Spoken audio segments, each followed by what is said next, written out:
Mohammad Jewel, rail gate বাজার, গোদাগাড়ি, রাজশাহী।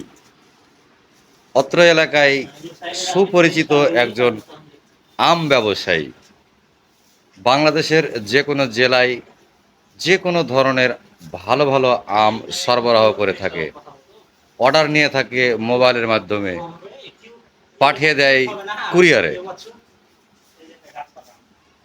এই যে এখানে দেখছি একজন কাস্টমার এসেছে, তাকে আম দেখাচ্ছে।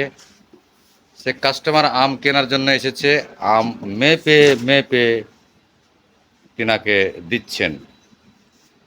বেশ কিছু আম আড়তে এসেছে, সাজিয়ে রেখেছে রং ধরার জন্য। এই আমগুলোর নাম কি? এই আমটার নাম কি?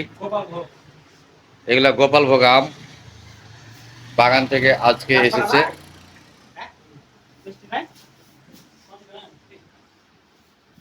বাংলাদেশের যে কোনো জায়গা থেকে স্ক্রিনে থাকা নাম্বারে অর্ডার করবেন, আম আপনার যথাস্থানে পৌঁছে যাবে।